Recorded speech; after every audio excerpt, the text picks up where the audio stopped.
안녕하세요. 우리 지난 시간에 윤리학의 분류, 그 다음에 동양 윤리 사상을 살펴봤는데요. 이번 시간에는 서양 윤리 사상을 볼 겁니다. 보기에 앞서서 문제를 같이 풀어보고 넘어가려고 해요. 자, 페이지는 10번이고요. 잠깐 정지해 놓으시고 실전 문제 1번하고 2번을 한번 풀어보세요. 그리고 들어보시면 됩니다. 자, 같이 볼게요.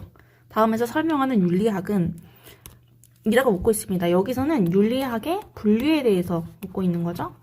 윤리학을 분류하는 겁니다. 윤리학에는 세 가지가 있었어요. 뭐뭐뭐가 있었죠?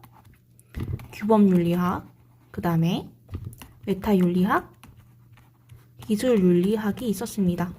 규범윤리학은 또 두 가지 갈래로 나눌 수 있어요. 하나가 이론윤리학이고 하나가 실천윤리학이었습니다. 이 흐름을 기억하시고 문제로 들어가 볼게요. 주제는 땡땡 윤리학입니다. 현실의 구체적인 문제 원인을 분석하고 타당한 해결책을 제시한다. 이런 윤리학이 뭐죠? 타당한 해결책을 제시하는 거, 현실의 구체적인 문제와 관련된 것은 실천 윤리학이겠죠? 네. 정답은 1번입니다. 2번 볼게요. 다음에서 소개하는 윤리사상가는 가장 어렵게 느끼실 만한 문제가 이런 문제입니다. 사상가를 묻는 문제, 인물, 이 주장을 한 사람이 누군지 묻는 문제가 가장 어렵게 느끼실 만한데요. 제가 하나 힌트를 드리자면 이렇게 인물 문제를 접근하실 때는 한번 이 얼굴을 보세요. 얼굴. 문제를 출제할 때요. 교수님들만 들어가는 게 아닙니다. 문제를 출제할 때 이 그림 그리는 사람들도 같이 들어가거든요. 그래서 교수님이 이 인물을 출제할 거야. 이렇게 그려줘 라고 하면은 그대로 이렇게 얼굴을 그려줍니다. 그래서 뒤에 문제 보시면 아시겠지만 얼굴이 조금씩 다르죠? 그쵸? 그래서 얼굴과 함께 기억을 해주시면 좋을 것 같습니다. 자, 2번 문제 같이 풀어볼게요. 사단에 근거한 성선설을 주장했다. 사단, 성선설. 일정한 생업이 있어야 바른 마음을 지킬 수 있다고 주장했다. 이 표현 자체가 중요한데요. 두 번째 표현을 줄여서 무항심이라고 합니다. 우리가 뒤에서도 이제 배울 건데요. 맹자는 역성혁명이 가능하다고 봐요. 그러니까 예를 들면은 군주가 왕이 도덕적으로 잘못된 행동을 했어요. 그러면 이 군주를 물러나게 하고 새로운 왕을 세울 수 있다. 이렇게 얘기를 합니다. 그걸 이제 역성혁명이라고 하는데요. 이거 말고도 맹자가 가장 중요하게 여기는 군주의 그런 덕목 중에 하나가 뭐냐면 바로 이 무항상 무항심입니다. 이게 뭐냐면요. 백성들에게, 국민들에게 제가 핑크색으로 적는 거는 안 따라 적으셔도 돼요. 국민들에게 일정한 수익, 생업을 줘야 된다는 거예요. 더 쉽게 말하면 복지. 그러니까 국민들한테 최소한의 삶을 영위할 수 있는 이 복지를 해줘야 돼. 생업을 줘야 돼. 그래야지만 이 사람들이 군주에 대한, 왕에 대한 충성심을 가질 수 있어. 라고 하는 겁니다. 그래서 무항상 무항심이 무슨 뜻이냐면 항산이 없이는 항심도 없다 이런 뜻입니다. 일정한 생업이 없이는 군주를 향한 충성심도 있을 수 없다 이 얘기예요. 사단은 우리 어떤 게 있었죠? 사단은 성선설의 근거로 이야기를 한 겁니다. 4가지 단서인데요. 인간의 마음이 착한 4가지 단서가 뭐냐? 측은, 수호, 사양, 시비지심이다 이렇게 말씀을 드렸죠. 그리고 각각 얘네들은 4덕과도 연결이 됩니다. 인, 의, 예, 지 이렇게 연결된다고 말씀드렸어요. 다른 사람을 불쌍하게 여기는 마음, 측은하게 여기는 마음, 그 다음에 수호는 잘못을 부끄러워하는 마음이에요. 사양지심은요. 사양하는 거예요. 다른 사람을 배려하는 거예요. 시비지심은 이게 옳고 그른지를 따져보는 겁니다. 이러한 4가지 마음이 인간이 선하다는 성선설의 근거가 된다라고 이야기를 했습니다. 누구죠? 이 사람은? 제가 설명하면서 다 얘기를 해버렸는데 맹자죠? 노자는요, 도가 사상가입니다. 순자는요, 유교 사상가이죠. 목자는 목가 사상가예요. 쭉 내려가 봅시다. 자, 3번은 안 배운 내용이라서 다음 페이지로 넘어갈게요. 실전 문제 5번하고 6번 같이 봅시다. 다음 주제를 다루는 실천윤리 분야로 가장 적절한 것은 기후 번역, 기후변화, 그 다음에 지속가능한 발전 이런 얘기 나왔어요. 인간과 자연의 공존. 어떤 거랑 관련이 있죠? 그건 쉽죠? 네. 환경윤리랑 관련이 있습니다. 6번 볼게요. 이번에도 어렵게 느끼실 만한 윤리사상가 문제인데요. 이 문제 안에 힌트가 맹자보다 더 좀 노골적으로 쉽게 주어져 있기 때문에 문제 푸실 때 그렇게 어렵지 않으셨을 수도 있어요. 자, 도가의 대표 사상가. 도가의 대표 사상이라고 하면 누구 있었죠? 도가의 대표 사상가로는 노자하고 장자가 있습니다. 그래서 이 두 사람의 사상을 일컬어서 노장사상이라고도 부른다 말씀드렸어요. 그러면 이 사람은 노자의 사상을 계승했대요. 바로 정답 나오죠? 누구죠? 네, 장자입니다. 도의 관점에서 만물의 평등한 가치를 강조했다. 도가 사상가들이 가장 중요하게 여기는 건 도입니다. 도. 이 도는요, 인위적인 것이 아니에요. 만들어내는 게 아니에요. 자연스러운 겁니다. 자연스러운 거. 그래서 무의자연을 추구하죠. 이 도라는 것은 무의자연. 인위적인 게 없는 자연스러움을 추구한다. 그 다음에 장자는 노자의 사상을 계승하면서 자기만의 색깔을 넣거든요. 이게 뭐냐면 좌망하고 심재예요. 좌망은요, 앉아서 있는 겁니다. 이게 앉을 좌, 있다 망이거든요. 그러니까 앉아서 있는 거예요. 심재는요, 마음을 깨끗이 하는 겁니다. 그래서 이렇게 정리해보고 넘어가겠습니다. 8번 볼게요. 8번. 다음 페이지 8번.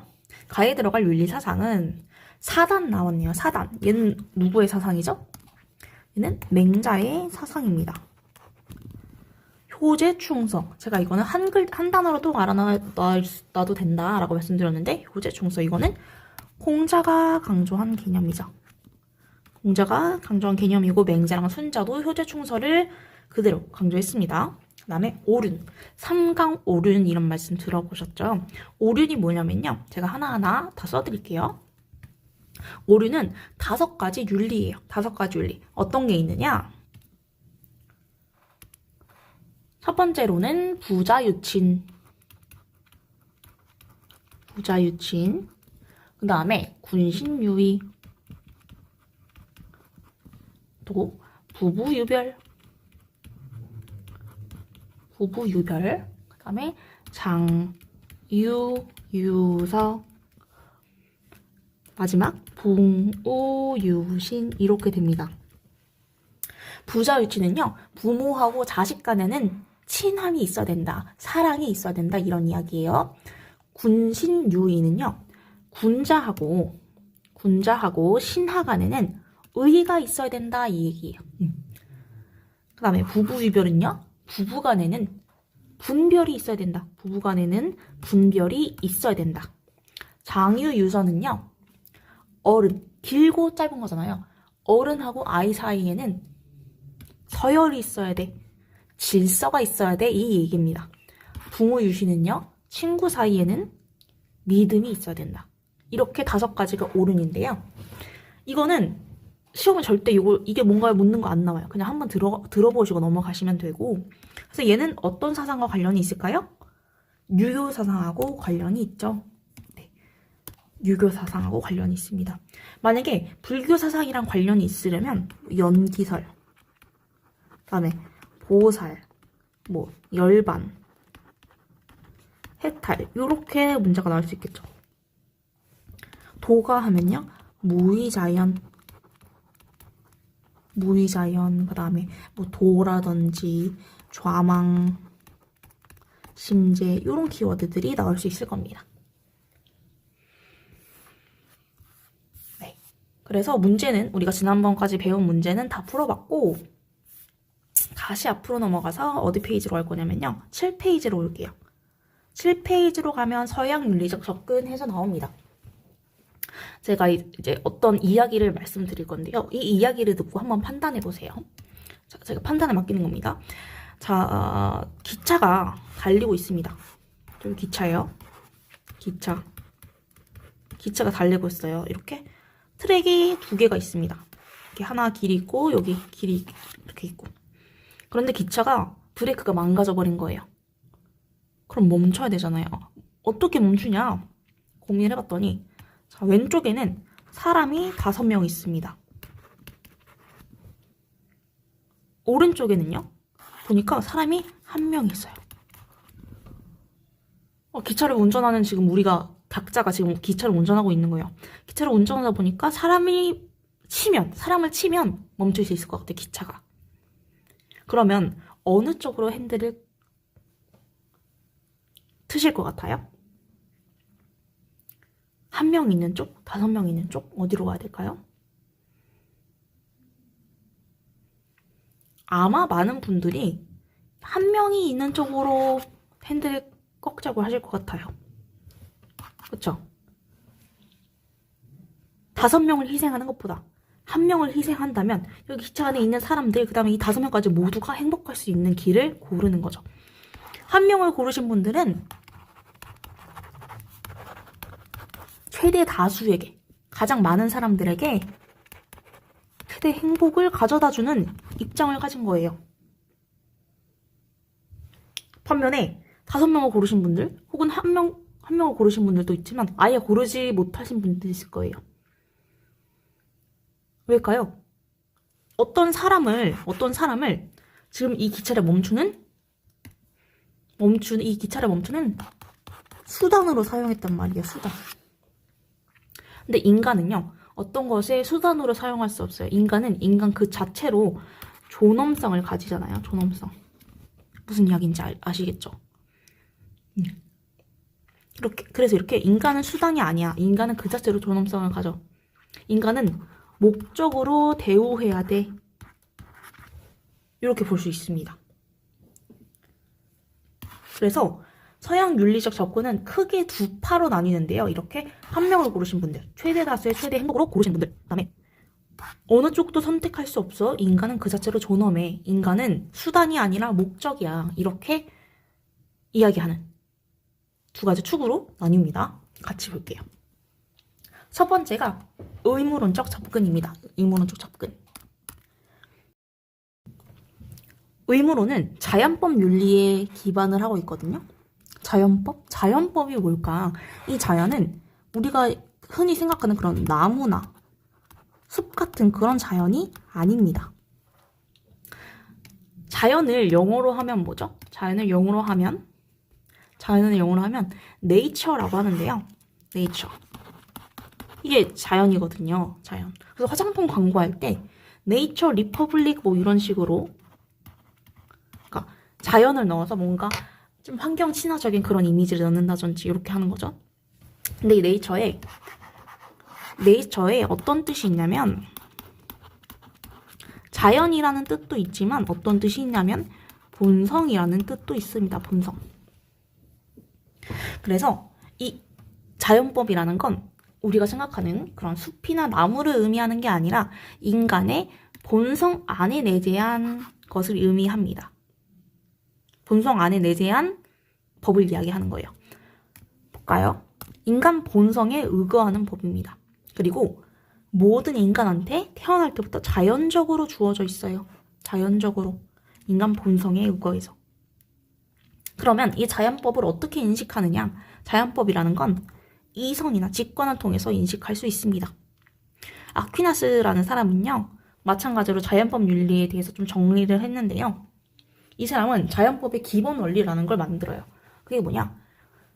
이 인간 본성에는 어떤 원리가 있느냐? 선을 추구하고 악을 피하라. 근데 맞잖아요. 여러분 생각해보세요. 내가 사회생활을 해요. 그럼 좋은 사람을 만나고 싶어요? 나쁜 사람을 만나고 싶어요? 좋은 사람을 만나고 싶잖아요. 그쵸? 이거는 우리가 뭐 배워서 경험을 통해서 아는 것도 있지만 자연법 원리에서는 이거를 이성을 통해서 아는 거다. 그래서 모든 인간의 본성에는 선을 추구하고 악을 피하라 라고 하는 이 자연법의 기본 원리가 내재되어 있다 이렇게 이야기를 합니다. 그 다음에 자연법 윤리라는 것은 인간 본성과 관련된 거잖아요. 이렇게 이야기를 해요. 인간한테는 3가지 자연적인 성향이 있어. 3가지, 그러니까 태어날 때부터 갖고 있는 성향이 있어. 그게 뭐냐면 자기를 보존하는 것. 이 자기보존이라는 단어 자체가 조금 받아들이기 어려우실 수 있는데요. 뭐냐면 자기보존이라는 건 나를 지키는 거예요. 나를 지키는 거. 그 다음에 종족보존? 이거는 번식하는 거라고 할 수 있겠죠? 그러니까 누구든지 결혼을 해서 자기 자식을 낳고 자신의 자식의 자식을 보고 이렇게 가족이 커가는 걸 보는 걸 되게 큰 행복으로 여기잖아요. 그런 거예요. 종족보존이라는 것은 이제 후손을 남기는 것과 관련이 있는 거죠. 그 다음에 진리추거든요. 우리 지금 샛별학교에서도 여러분들 나오셔서 더 많이 알고 싶어 하잖아요. 그러니까 무엇이 진짜 진리인지 무엇이 진짜 이치인지 알고 싶어 한다는 거예요. 모든 인간들은. 그게 자연법 윤리입니다. 사실 자연법은 엄청 중요하진 않아요. 근데 이걸 왜 정리했냐면 이게 그대로 의무론에 연결이 되기 때문입니다. 다음 페이지로 넘어가 볼게요. 자, 8페이지로 왔습니다. 8페이지. 칸트의 의무론적 윤리. 칸트라는 사람은요, 철학에서 절대 빼놓을 수 없는 사람입니다. 이 사람은 인간의 뭘 중시했냐면요, 인간의 동기를 중시해요. 동기를 중시하고 목적을 중시합니다. 목적을 중시. 그 다음에 선의지를, 인간한테는 선의지가 있다고 해요. 선의지. 그다음에 선의지. 제가 여기도 써드렸지만 밑에 똑같은 얘기 나옵니다. 동기 중시. 도덕성을 판단할 때, 그러니까 어떤 행동이 도덕적인지 아닌지 그 여부를 판단할 때는 행위의 결과보다는 동기를 중시해야 된다고 봅니다. 그리고 오로지 의무의식과 선의지에서 나온 행위만이 도덕적인 가치를 지닌다 이렇게 얘기를 하거든요. 자, 이거 한 줄 한 줄 자체가 굉장히 중요한 얘기인데요. 의무의식과 선의지에서 나온 행동만이 도덕적 가치를 지닌다. 여기에 밑줄 한번 쳐주시고요. 그 다음에 동기를 중시한다. 이렇게 그냥 보면은 잘 안 와닿잖아요. 제가 예시를 들어볼게요. 자, 제가 슈퍼마켓 사장입니다. 자, 이게 슈퍼예요. 슈퍼. 제가 슈퍼마켓 사장이에요. 근데 5살 아이들은 이제 사장이면 5살 아이들, 그러니까 어린 아이들은 돈에 대한 개념이 많이 없잖아요. 아이가 과자 한 봉을 샀어요. 과자 한 봉을 샀는데 손에 10,000원을 쥐고 있는 겁니다. 과자를 샀는데 얘가 손에 10,000원을 쥐고 있어요. 10,000원. 그럼 나는 이 조그만 아이는 5살이에요. 거짓말 쳐서 10,000원을 받을 수 있어요. 아, 이 과자 한 봉에 10,000원이야. 너 가진 돈 다 주면 돼. 이렇게 할 수도 있어요. 그렇지만 이 사람은 이렇게 생각한 거예요. 만약에 내가 이 아이한테 과자를 10,000원에 판 걸, 이 아이가 부모님한테 가서 이러면 어떡하지? 그러면 우리 슈퍼의 평판이 나빠지지 않을까? 동네에 소문나는 거 아닐까? 그러니까 나의 나중에 이익을 위해서 10,000원에 팔지 말고 그냥 제 가격인 1,500원에 팔아야겠다. 이렇게 하는 거예요. 그래서 1,500원에 팔았습니다. 이 행위를 보고요, 칸트는 뭐라고 할까요? 이 사람의 의도가 선했냐? 생각해볼까요? 이 사람은 왜 이 과자를 제 가격에 팔았죠? 이 아이가 그 자체로 소중해서? 아니면 내가 정직해서? 내가 내 마음 안에 있는 선의지를 따르고 싶어서? 동기를 따르고 싶어서? 인간은 존엄해서? 이런 목적으로, 이런 동기로 이 아이에게 1,500원의 과자를 판 게 아닙니다. 왜 1,500원의 과자를 팔았죠? 이 아이가 부모님한테 가서 이르면 슈퍼에 평판이 나빠질까봐, 내가 이 동네에서 더 장사 못하게 될까봐 과자를 1,500원에 판 거란 말이에요. 그럼 칸트가 볼 때는 결과적으로는 제 값에 과자를 팔았지만 이 동기가 선하지 않기 때문에, 동기가 의무의식에서 나오지 않고 선의지에서 나오지 않았기 때문에 거짓말을 치면 안 된다라는 그 의무의식, 그 의무의식을 따른 게 아니라, 그 도덕 법칙을 따른 게 아니라 거짓말을 하지 말아라? 아니, 그거 따른 거 아니에요. 내 슈퍼에 이익이 되지 않을까봐 한 거란 말이에요. 그래서 칸트는 이 사장님의 행동을 도덕적이지 않다라고 볼 겁니다. 어때요? 이렇게 이해하니까 조금 쉽죠? 자, 같이 다시 볼게요. 칸트는 의무의식에서 나는 행동만이, 의무의식, 그러니까 이 법칙을 따르려고 하는 거, 선한 의지, 선한 의지에 따르는 행동만이 도덕적인 가치를 지닙니다. 선의지라는 이 단어 자체가 중요한데요. 선의지는 이성에 의해서 도덕 법칙을 파악하는 겁니다.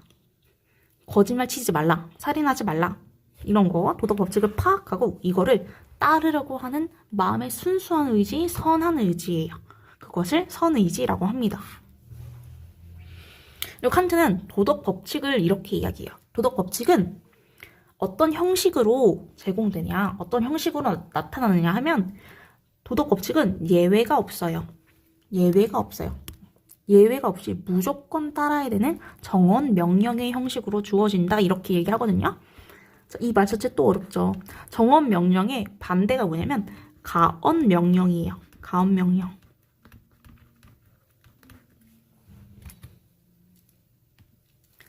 가언 명령은요, 알 필요 없으니까 제가 핑크색으로 적을게요. 이건 안 적으셔도 됩니다. 가언 명령은 어떤 형식으로 나타나면, 만약에 뭐 너가 뭐 하고 싶다면,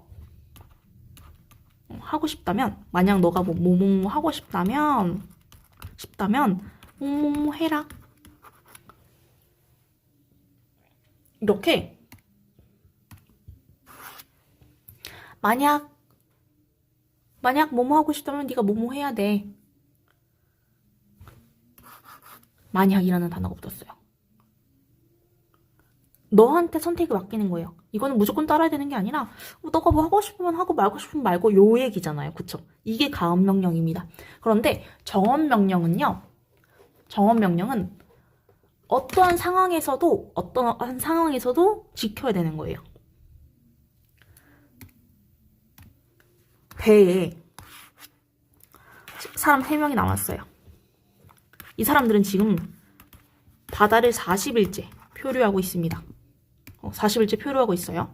제가 실수로 다 지워버렸는데요. 다시 그려볼게요. 이 배 안에 사람 3명이 타고 있는데요. 이 사람들이 40일 동안 지금 바다를 표류하고 있어요. 근데 이 중에 한 명이 이 사람이 지금 시름시름 앓고 있어가지고 보니까 그냥 3일 안에 죽을 것 같아. 곧 죽어요.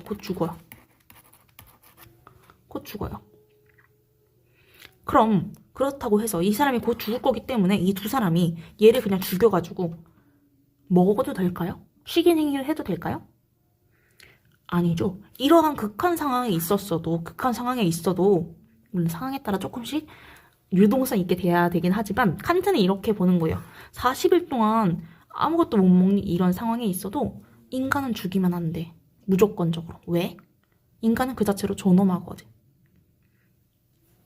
그 얘기입니다. 그래서 정언명령이라는 건 뭐냐면 방금 제가 말씀드린 것처럼 언제든지 적용이 돼야 돼요. 조건 없이 그냥 무조건 뭐뭐 해라 이런 식으로 표현이 됩니다. 정언명령은 뭐뭐 해라 이런 식으로 표현이 됩니다. 밑에서 보면은 행위하라, 그 다음에 대우하라 이렇게 나오잖아요. 칸트의 도덕 법칙은 크게 두 가지로 볼 수 있는데요. 하나가 보편주의고 하나가 인격주의예요. 보편주의는 뭐냐면 쉬워요. 우리 이전에도 배웠던 내용이거든요. 그러니까 이 행동이 어디든지 보편적으로 적용이 될 수 있어야 된다는 거예요. 대표적인 예시로 살인하면 안 되겠죠? 우리나라에서는 살인하지 말고 미국 가면, 인도 가면 살인해도 되나요? 아니죠. 어디든지 네 의지의 준칙이 항상 동시에 보편적 입법의 원리가 될 수 있도록 행위하라. 이렇게 칸트는 좀 어렵게 얘기했는데요. 그냥 이거예요. 나의 어떤 행동이 어디서든지 동일하게 적용이 될 수 있어야 된다. 보편성을 가져야 된다. 이 얘기입니다. 그 다음에 두 번째는 어떤 사람을 인격적으로 존중해야 된다는 거예요. 인격적으로. 자신의 인격에서나 다른 모든 사람의 인격에서 인간을 단지 수단으로만 대우하지 말고 항상 동시에 목적으로 대우하라 라고 이야기합니다. 수단으로 대우하지 말고 목적으로 대우하라. 이렇게 얘기해요. 제가 아까 초반에 말씀드린 기차가 망가졌어요. 기차를 타고 있는데 망가졌어요. 이쪽으로 가면은 5명이 있고 이쪽으로 가면은 1명이 있어요. 그러면 손 어느 쪽으로 튼다고 했죠? 한 명 어느 쪽으로 튼다고 했죠? 이게 아니라 아까 1명이 있는 쪽으로 만약에 기차를 튼다. 왜? 이 기차를 멈추기 위해서. 그럼 칸트는 이렇게 볼 거라는 거예요. 이 행동은 도덕적이지 않아. 왜냐? 이 한 명의 목숨을 기차를 멈추는 수단으로 사용했기 때문에 이 한 명의 목숨을 이 기차 안에 있는 사람들의 목숨을 살리는 수단으로 사용했기 때문에 이 행동은 도덕적이지 않다고 이야기를 하는 겁니다. 이런 예시에서 칸트는 인간을 수단으로 대우했다라고 얘기하는 거죠. 근데 그 반대는요. 한 명을 선택해서 죽였다. 그러면 의무론자인 칸트는 이 선택을 도덕적이지 않다고 비난할 거지만 이와 반대되는 칸트는 얘기를 도덕적이지 않다고 보지만 공리주의 사상가들은요. 이 행동을 옳다고 볼 수도 있어요. 왜? 최대 다수의 최대 행복이라는 결과를 이끌어냈거든요. 그럼 이어서 밑에 공리주의적 접근 볼게요. 공리주의적 접근에서 보면은 얘는 칸트랑 반대해서 생각해 주시면 좋을 것 같거든요. 결과를 중시해요. 아까 칸트는 뭘 중시했죠? 동기를 중시합니다. 왜 이 사람이 이 행위를 했는지, 자기 마음에 있는 선한 의지를 따라서 행동을 했는지, 아니면 그냥 자기의 이익을 위해서 이런 행동을 한 건지. 그런데 공리주의는요, 결과를 중시해요. 어떤 행동이 최종적으로 뽑아낸 결과에 의해서 이 행위가 선한지 악한지를 따지는 겁니다. 결과를 중시하고요. 그 다음에 공리주의는요. 유용성을 따집니다. 유용성. 어떤 행위가 유용하다라는 건 뭐예요? 실용적이다. 쓸모있다 이런 거죠. 결과, 유용성, 그 다음에 공리 이런 말들은 공리주의에서 같은 의미로 쓰인다 이렇게 알아두시면 좋을 것 같아요. 이 공리주의적 접근에 이 공리가 뭐냐면 공리는 무슨 뜻이냐면요. 공리가 무슨 뜻이냐? 공리는요. 공공의 이익 이렇게 정리를 해볼까요? 공공의 이익. 그러니까 공리주의는요. 뭘 중시해요? 공공의 이익을 중시하는 거예요. 결과를 중시하는 거예요. 유용성을 중시하는 거예요. 그리고 한 줄로 정리하면요. 최대 다수의 최대 행복을 추구하는 윤리입니다. 공리주의의 기본 입장을 보면요. 기본 입장 같이 볼까요? 인간은 누구나 쾌락을 추구하고 고통을 피하려고 해요. 인간은 누구나 쾌락을 추구하고 고통을 피하려고 해. 맞는 얘기인 것 같잖아요. 그쵸? 아프고 싶나요? 아니죠. 고통받고 싶어요. 고문 받고 싶은 사람 있어요? 없잖아요. 인간은 누구나 쾌락을 추구하고 고통을 피하려는 존재다. 그렇기 때문에 쾌락은 선이고 고통은 악입니다. 쾌락은 선이고 고통은 악이다. 삶의 목적은 행복이에요. 행복. 도덕 원리로는요. 공리의 원리 또는 최대 행복의 원리가 옳은 행위를 결정하는 기준이 됩니다. 여기 써놓을 거 있겠죠? 도덕 원리? 뭐라고요? 최대 다수의 최대 행복. 왜? 공리주의는요. 공공의 이익을 중요시하거든요. 그렇기 때문에 최대 다수의 최대 행복을 끌어내려고 합니다. 그리고요. 공리주의는요. 결과에 초점을 맞추고요. 유용성에 따라서 윤리적 규칙을 도출합니다. 근데 공리주의는 두 가지 파로 나눌 수 있어요. 하나가 행위 공리주의고 하나가 규칙 공리주의인데요. 행위 공리주의는요. 이 유용성의 원리, 그러니까 최대 다수의 최대 행복이라고 하는 이것을 개별 행위에 적용해서 개별 행위가 가져오는 쾌락이나 행복에 따라서 행위의 옳고 그름을 결정해요. 아까 제가 말씀드렸던 슈퍼 예시 있잖아요. 슈퍼 예시. 그러니까 이렇게 예시 하나에 적용하는 거예요. 예시 하나에. 그런데 규칙 공리주의는요, 뭐냐면요, 매번 이렇게 사례 하나하나마다 계산을 하려니까 너무 복잡한 거야. 그래서 규칙 공리주의는 이 규칙을 만들어, 그 다음에 이 규칙에 따라서 하는 거. 이 규칙을 따르는 행위를 도덕적인 행위라고 보는 겁니다. 제가 이 말씀 왜 드렸냐면, 유용성의 원리를 개별 행위에 적용, 개별 행위가 작아지는 쾌락이나 행복에 따라 행위의 옳고 그름을 결정한다. 이 말 자체가 어렵잖아요. 뭐라고요? 하나하나의 사례마다 이 유용성을 계산하는 게 아니라는 거예요. 계산하는 거라는 거예요. 하나하나의 사례마다 유용성을 계산한다. 그 다음에 행위의 옳고 그름을 결정한다. 행위공리의 대표적인 사상가로는 벤담하고 밀이 있어요. 근데 벤담하고 밀은 서로 다른 의견을 갖고 있거든요. 벤담은 양적 공리주의자 이렇게 불러요. 왜냐면 벤담은 모든 쾌락은 질적으로 동일하다. 그렇기 때문에 양적 차이만 존재해. 이렇게 질적 차이는 없고 양적 차이만 있기 때문에 쾌락의 양도 계산할 수 있어. 이렇게 얘기해요. 쾌락 중에 무슨 육체적인 쾌락도 물론 있겠지만 정신적인 쾌락도 있잖아요. 샛별학교에서 공부하는 거 엄청나게 즐거운 일이잖아요. 그러니까 지식을 배운다는 거, 그거는 육체적인 쾌락과는 또 다른 종류의 쾌락이잖아요. 근데 벤담은 아니라는 거예요. 쾌락이라고 하면은 다 똑같아. 내가 맛있는 거 먹으면서 느끼는 행복, 공부하면서 느끼는 행복, 이거 다르지 않아. 똑같아.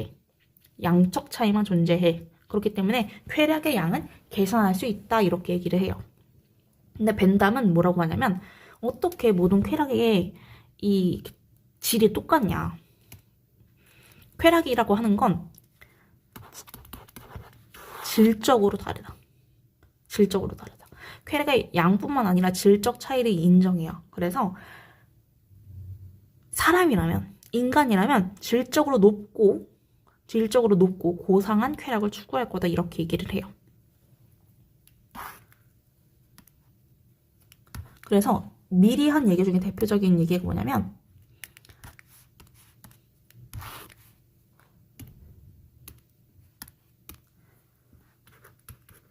배부른 돼지보다 배고픈 소크라테스가 낫다. 배고픈 소크라테스. 배부른 돼지. 뭐예요? 포만감을 느끼는 거죠. 쾌락을 갖고 있는 거예요. 그쵸? 근데 벤담은 배부른 돼지가 소크라테스보다 더 많은 쾌락을 누리고 있을 거라고 생각해요. 왜냐면 질적으로 다르기 때문에. 질적으로 동일하기 때문에.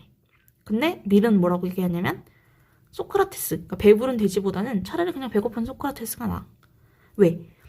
쾌락은 질적으로 차이가 있기 때문에 고상한 쾌락을 추구하는 게 훨씬 더 낫다는 이야기죠. 규칙공리주의는 아까도 잠깐 얘기를 했지만 이렇게 하나하나 모든 사례에 유용성을 계산하는 게 귀찮은 거예요. 그래서 최대의 유용성을 갖고 오는 규칙을 딱 설정을 하고, 그리고 이 규칙에 부합하는 행위만을 옳은 행위로 보는 겁니다. 예를 들어 보면은 아까 말씀드린 것처럼 거짓말하는 거, 살인하는 거, 이런 것들이 규칙 공리주의의 대표적인 규칙으로 볼 수 있겠죠. 다음에 이 외에도 덕윤리, 배려윤리 이런 것들이 있는데요.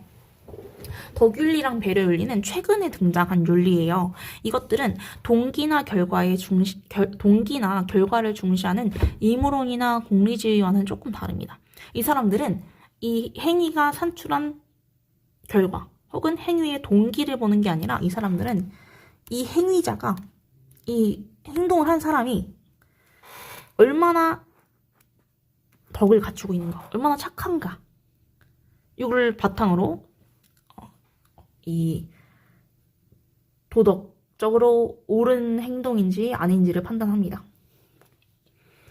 배려윤리는요, 완전 의무론하고 공리주의랑 완전 차원이 다른 부분으로 이제 들어가는 겁니다. 덕윤리랑 배려윤리는. 근데 배려윤리는 타인을 보살피고 배려하는 공동체적 관계. 공동체적 관계라는 건 무슨 얘기냐면, 우리가 공동체처럼, 하나의 공동체인 것처럼 서로의 관계를 중시해야 된다, 이 얘기예요.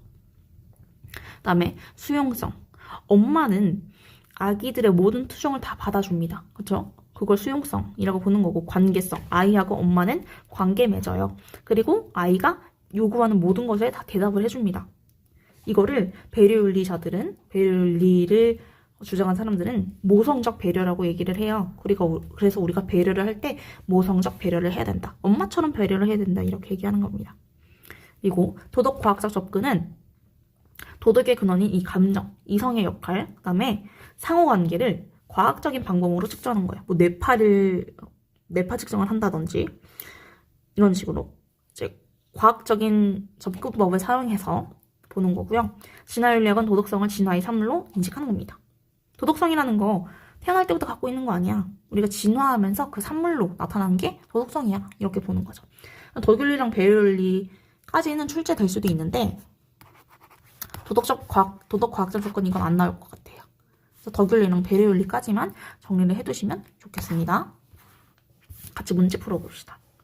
다음 설명에 해당하는 윤리이론은 도덕과 입법의 원리로 최대의 다수의 최대 행복을 주장한다. 최대의 다수의 최대 행복? 이거 뭐라고 했죠? 공공의 이익을 추구하는 거. 공리주의죠. 쾌락은 선이고 고통은 악이다. 그 다음에 행복이 삶의 목적이라고 봅니다. 자, 다음 페이지로 넘어가서 실전 문제 4번 봅시다. 공리주의 사상가인 벤담의 입장에서 A, B에 들어갈 대답으로 옳게 짝지어진 것은 벤담은요. 공리주의자지만 어떤 공리주의자? 양적 공리주의자라고 했어요. 양적 공리주의. 쾌락은요. 양적으로만 차이가 있지 질적 차이는 없어요. 그러면 모든 쾌락은 양적으로 계산할 수 있는가라는 질문에 벤담은 맞다고 대답할까요? 아니라고 대답할까요? 맞다고 대답하겠죠. 양적으로는 질적으로는 다 동일하기 때문에 양 차이만 있기 때문에 이걸 계산할 수 있습니다. 그리고 벤담은 공리주의자잖아요. 공리주의는 어떤 원칙을 따른다고요? 최대 다수의 최대 행복이라는 원리를 따릅니다. 이것도 이해가 될 수 있겠죠? 그래서 A하고 B는 A하고 B 이렇게 봅시다. A하고 B 보면은 예 맞는 거 1번이네요. 다음 페이지로 넘어가서요. 7번 볼게요. 행위의 옳고 그름은 결과와 상관이 없대요. 그 말은 무슨 얘기죠? 뭐가 중요하다? 동기가 중요하다라고 하는 거죠. 그리고 선의지에 근거해서 행위할 때만 그 행위가 도덕적인 가치를 지닙니다. 의무론적 접근을 한 거죠. 누구예요? 칸트입니다. 9번 볼게요. 공리주의 입장에 대한 비판점으로 가장 적절한 것은? 아까 말씀드렸잖아요. 공리주의는 최대 다수의 최대 행복을 추구한다고 했잖아요. 근데 처음에 말씀드렸던 그 기차 예시를 생각해보세요. 한 명을 죽이는 선택을 했어요. 공리주의자들은 이 선택이 도덕적이라고 볼 거예요. 왜냐면 남은 사람들은 행복하게 삶을 살 수 있으니까. 그렇지만 칸트는 뭐라고 비판할 거라고 했죠? 이것도 잘못된 행위야. 한 명을 수단으로 사용했잖아. 라고 공격할 수 있는 거죠. 공리주의자들을. 공리주의 입장에 대한 비판점으로 가장 적절한 거 한번 골라봅시다. 행위의 결과보다 동기를 중시한다. 공리주의는 어떤 걸 더 중시해요? 행위의 결과를 중시해요. 그래서 이렇게 바뀌어야 됩니다. 의무의식과 선의지를 과도하게 강조해요. 요거는 칸트의 입장이죠. 소수의 권리와 이익이 훼손될 우려가 있다. 잘 모르겠어요. 사회 전체의 행복보다 개인의 행복을 우선한다. 아니에요. 공리주의는 공공의 이익을 추구합니다. 개인의 행복을 조금 희생해도 괜찮아요. 이렇게 바꿀 수 있겠죠. 아까 예시로 들었던 이 한 명이 있고 5명이 있다. 기차를 어디로 걸 걸까? 최대 다수의 최대 행복을 추구하기 위해서 공리주의자들은 한 명이 있는 쪽으로 핸들을 꺾을 거라고요. 그러면 이 사람의 인권은요? 무시되는 거잖아요. 그렇죠? 이 사람은 죽어야 돼요. 개인의 행복을 우선하나요? 아니죠. 5명 기차에 타는 사람들, 다른 사람들의 더 행복을 우선시하죠. 그렇기 때문에 공리주의는 어떤 비판을 받을 수 있냐면 소수의 권리는 무시한다. 이러한 비판을 받을 수 있어요. 정답은 3번이 됩니다. 자, 문제도 여기까지 다 풀어봤고요. 다음 시간에는 2단원으로 함께 들어가 보겠습니다. 고생 많으셨습니다.